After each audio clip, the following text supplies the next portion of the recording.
Ici, j'ai deux types de basilic qui sont identifiés comme des basilics sacrés. Et pourtant, ils n'ont pas la même apparence et pas la même saveur. On va regarder ça ensemble.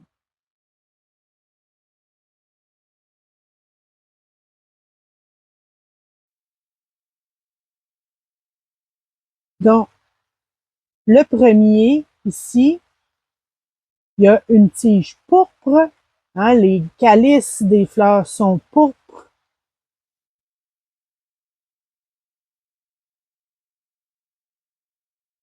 Les anthères sont jaunes. Hein, on voit là, le bout des fleurs avec le pollen est jaune. Et, et le calice des fleurs est pourpre.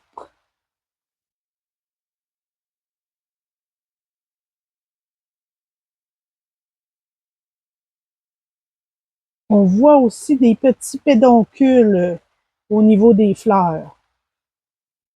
Et bien sûr, la feuille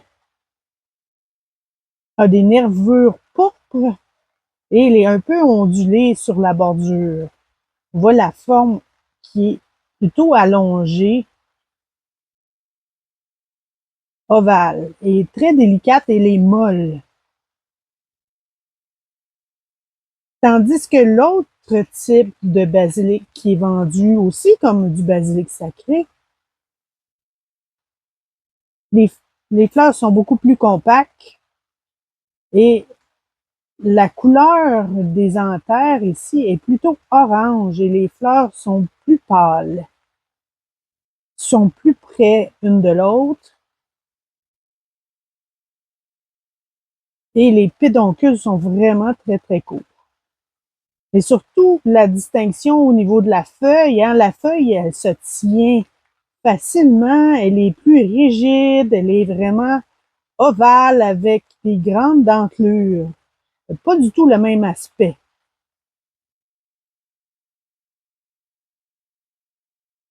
Maintenant, si on compare les saveurs, si je prends le premier qui est le basilic sacré, il y a vraiment une note épicée chaude, plus forte. D'ailleurs, le principe actif principal, c'est l'eugénol. Je le vois plus accompagné du gingembre, de la cannelle, de la cardamome, des épices chaudes qui amènent de la chaleur. Tandis que l'autre type de basilic sacré,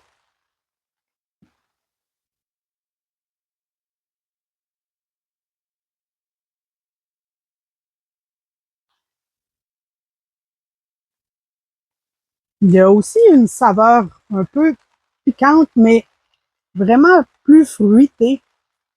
Et d'ailleurs, son principe actif principal, c'est le bisabolène. Il y a des choses en commun au niveau de la saveur, mais c'est beaucoup plus fruité. Surtout, on le remarque aussi à l'odeur.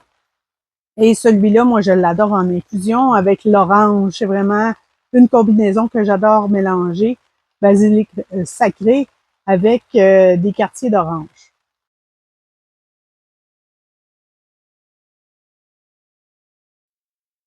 Le fait que les deux soient identifiés comme basilic sacré, ça peut être un peu confondant parce que des fois, on ne sait pas exactement lequel type on achète. Et j'ai fait plusieurs petites recherches pour essayer de fouiller un peu plus loin sur quel type de nom latin on devrait leur donner. Donc, le premier ici, le nom latin est bien Ocimum tenuiflorum. Auparavant, on l'appelait Basilicum sanctum, mais maintenant, il y a des mises à jour qui ont été faites pour qu'on l'appelle Ocimum tenuiflorum. Et ce serait le Tulsi Krishna, parce qu'il y a des notes pourpres. Tandis que ce basilic-ci, qui est vendu plus facilement dans les pépinières, hein, il est plus facile à trouver celui-là.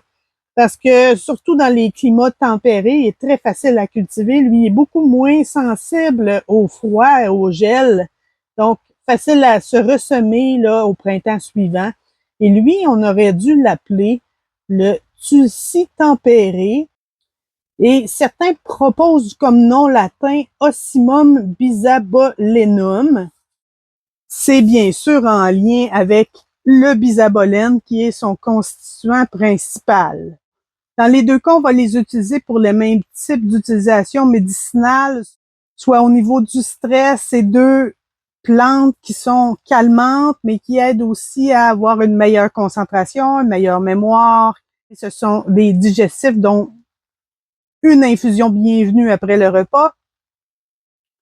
Et aussi un aspect anti-infectieux, donc pour les infections respiratoires.